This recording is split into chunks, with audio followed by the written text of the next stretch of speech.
India में हर 1 minute में 4 लोग हार्ट अटैक एक्सपीरियंस करते हैं, वो भी जानलेवा। पर लोगों ने इस दिल की कभी नहीं सुनी। पूछो क्यों?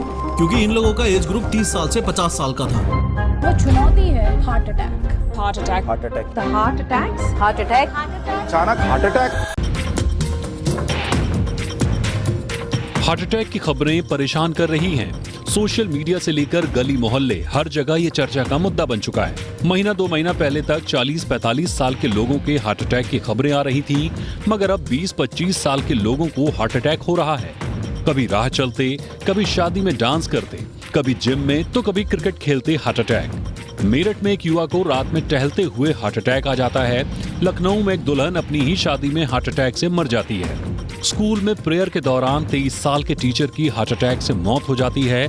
जबलपुर में एक बस ड्राइवर को ड्राइविंग के वक्त दिल का दौरा पड़ जाता है। इसमें ड्राइवर सहित 2 लोगों की मौत हो जाती है। इन मौतों के बाद ट्विटर, फेसबुक, इंस्टाग्राम सहित सभी सोशल मीडिया प्लेटफॉर्म्स पर अफवाहों का बाजार गर्म हो गया है। लोग तरह तरह की बातें कर रहे हैं। लोग इसे कोरोना वायरस और वैक्सीनेशन से जोड़कर भी देख रहे हैं। ऐसे में एक बार फिर नीम हकीम अपने नुस्खे बताने लगे हैं। स्वयंभू टाइप के डाइटिशियन और न्यूट्रिशन तरह तरह की चीजें खाने पीने की सलाह देने लगे हैं। बात साफ है कि लोगों को अपने दिल का ख्याल खुद ही रखना होगा। शुरुआती लक्षणों को नजरअंदाज नहीं करें। बिना वजह लगातार पसीना आ रहा हो, चेस्ट में हल्का या रह रहकर तेज दर्द होता हो तो इसे गैस समझकर नजरअंदाज ना करें। इसके अलावा सांस लेने में परेशानी, बेचैनी और घबराहट के साथ बाएं कंधे और पीठ में दर्द का उभरना भी दिल का दौरा पड़ने का संकेत हो सकता है। ऐसे लक्षणों के दिखाई देने पर व्यक्ति को तुरंत डॉक्टर से संपर्क करना चाहिए और ईद की बीमारी के शिकार युवाओं को अपनी लाइफस्टाइल में बदलाव करना होगा। सिगरेट, शराब को छोड़ना होगा, खान पान को ठीक करना होगा, नियमित हल्की फुल्की एक्सरसाइज करनी होगी, blood pressure, cholesterol level, sugar और मोटापे पर कंट्रोल करना होगा। 30 की उम्र के बाद साल में 1 बार और 35 की उम्र के बाद साल में 2 बार कंप्लीट बॉडी चेकअप कराना होगा। ब्यूरो रिपोर्ट, जी मीडिया। ऐसे 8-10 हादसे देखने के बाद लोगों ने बेचारे इस दिल की अब जाके सुनी है। और चूंकि फिट लोगों को भी हार्ट अटैक्स आ रहे हैं तो कहीं अगला नंबर आपका तो नहीं। डरो मत, ये साइंटिफिक और अवेयरनेस वीडियो है। पर सवाल ये है कि हाल फिलहाल यंग इंडियंस जो हार्ट अटैक से लगातार अपनी जान गंवा रहे हैं, क्या वो कोरोना वैक्सीन की वजह से है? क्या वो जिम जाने की वजह से है? या असलियत कुछ और ही है? और हाँ, What's one thing you would never do as a cardiologist? I would never. Last में इस बारे में भी बात करेंगे।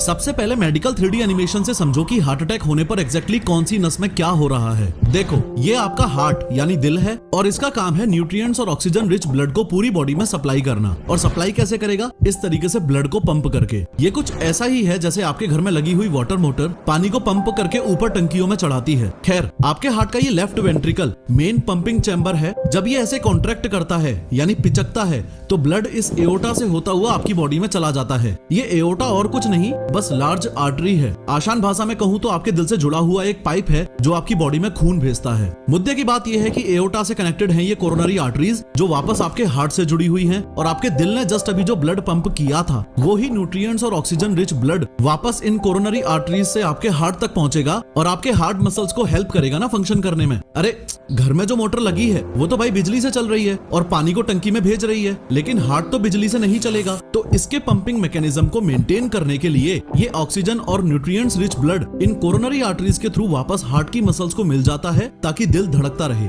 इतना समझ आ गया तो अब ये भी समझो कि हार्ट अटैक के टाइम एग्जैक्टली होता क्या है। हार्ट अटैक के समय ये जो कोरोनरी आर्टरीज हैं ये ब्लॉक हो जाती हैं। बस इनके ब्लॉक होने को ही हार्ट अटैक बोला जाता है, क्योंकि कोरोनरी आर्टरीज बंद हो जाएंगी तो धीरे धीरे हार्ट मसल्स को ऑक्सीजन ना मिलने से हार्ट मर जाएगा। उससे पूरी बॉडी में ब्लड और ऑक्सीजन नहीं पहुंचेगा और इवेंचुअली इंसान की डेथ हो जाएगी। यहाँ तक आपको ये तो समझ आ गया कि पूरी दुनिया में हार्ट अटैक सिर्फ एक कारण की वजह से हो रहा है, जो है एथेरोस्क्लेरोसिस। घबराओ मत, मेडिकल लैंग्वेज में इन आर्टरीज के ब्लॉक होने को ही एथेरोस्क्लेरोसिस बोल दिया जाता है। पर इस वीडियो के टाइटल को मद्देनजर रखते हुए अभी भी हमें ये पता लगाना है कि आजकल यंग इंडियंस में ये आर्टरीज आखिर क्यों ब्लॉक हो रही हैं। देखो, ये आपकी कोरोनरी आर्टरी है, इसमें ये ब्लड फ्लो हो रहा है। लेकिन इंसान की कुछ हरकतों की वजह से यहाँ आर्टरीज की वॉल्स पे ऐसे फैटी सब्सटेंसेस इकट्ठे हो जाते हैं जिसे प्लेक बोलते हैं। इस प्लेक की वजह से आपकी आर्टरीज नैरो हो जाएंगी और आपकी हार्ट मसल्स तक ना के बराबर खून पहुंच पाएगा। हार्ट अटैक के मैकेनिज्म को बेटर समझाने के लिए मैं कुछ रियल लाइफ एग्जांपल्स को साथ लेके चलता हूँ। 10 अगस्त 2022 को कॉमेडियन राजू श्रीवास्तव को जिम में हार्ट अटैक आता है। इंसान जब जिम में वर्कआउट करता है तो उसकी बॉडी में ब्लड तेजी से पंप करता है और प्रिस्क्राइब्ड लिमिट को क्रॉस करके हाई इंटेंसिटी वर्कआउट करने पर ये जो आर्टरीज की वॉल्स हैं ये रप्चर हो सकती हैं और कुछ इस तरीके से प्लेक इन आर्टरीज को ब्लॉक कर देगा, जिससे हार्ट मसल्स तक ऑक्सीजन ना पहुंच पाने से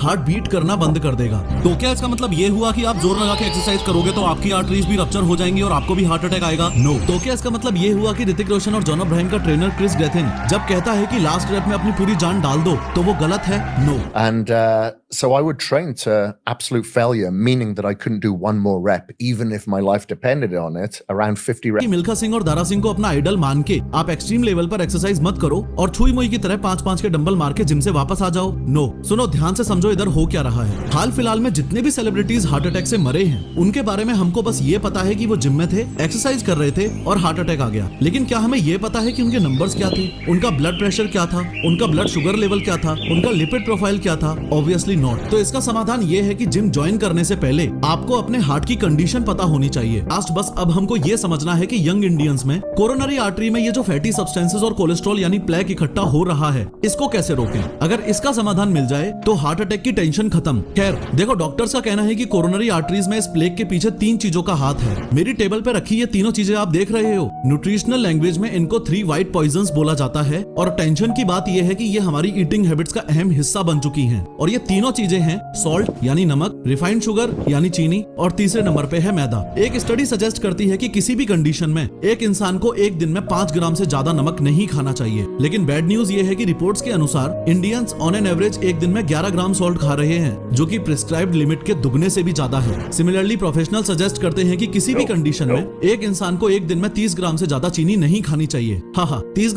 ग्राम तो हम 2 बार की चाय में निपटा देते हैं। और रही बात मैदा की, तो मैदा तो लिटरली आपके डाइजेस्टिव सिस्टम में चिपकता है। न्यूट्रिशनल लैंग्वेज में मैदा को ग्लू ऑफ द गट बोला जाता है। कारण यह है कि मैदा में कोई न्यूट्रिशनल और फूड वैल्यू तो है नहीं, क्योंकि इसकी प्रोसेसिंग के टाइम फाइबर्स तो निकाल लिए जाते हैं। इसे खाते ही जाके ये आपके इंटेस्टाइन में चिपकेगा, आपके डाइजेस्टिव सिस्टम को स्लो डाउन करेगा वो अलग और फैट बढ़ाएगा वो अलग। अरे मैदा तो फिर भी प्योरली कचरा है। आयुर्वेदा में तो ये तक भी मेंशन्ड है कि रेगुलर बेसिस पर तो व्हाइट राइस और गेहूं भी नहीं खाना चाहिए, क्योंकि इनके भी रेगुलर कंजम्पशन से मेद रोग और ओबेसिटी बढ़ने के फुल चांसेस रहते हैं। इस पॉइंट को बायोलॉजिकली आप ऐसे समझो कि जब आप शुगर और एक्सप्रेस कार्बोहाइड्रेट्स कंज्यूम करते हो, जैसे processed fruit juices, cold drinks, मिठाइयाँ और प्रोसेस्ड शुगर एक्सेट्रा, तो आपकी बॉडी में शुगर लेवल अचानक से ऊपर जाता है। लेकिन उस समय बॉडी को इतने शुगर की नीड है नहीं, तो बॉडी इंसुलिन सिक्रीट करना शुरू कर देती है, जो उसे फैट में कन्वर्ट कर देता है। यही कारण है कि बाबा रामदेव आपको इतने सालों से चिल्ला चिल्ला के समझा रहा है कि इस गुलाब जामुन और बंगाली मिठाई का 95% आपकी बॉडी के अंदर जाके फैट में ही कन्वर्ट होना है। और अगर आप लगातार खाओगे तो बाहर से देखने में तो सिर्फ 8 मंथ्स प्रेग्नेंट दिखोगे, लेकिन अंदर से पेनक्रियाज में सूजन आएगी और ग्रेजुअली डायबिटीज के रास्ते भी खुल जाएंगे। सॉल्ट, शुगर और मैदा की बुराइयां सुनने के साथ आप ये भी अच्छे से समझ लो कि अमेरिकन या दूसरे देश वाले कोई दूध के धुले हुए नहीं है। मॉडर्न लाइफस्टाइल ही ऐसी है कि पूरी दुनिया ही कचरा खाने में लगी हुई है। लेकिन फिर भी इंडियंस को हार्ट अटैक इसलिए ज्यादा आ रहे हैं क्योंकि इंडियंस के साथ जेनेटिक इश्यूज भी हैं। हमारे जेनेटिक प्री डिस्पोजिशन की वजह से इंडियंस में हार्ट अटैक के चांसेस वेस्टर्न कंट्रीज के मुकाबले 3 गुना ज्यादा हैं,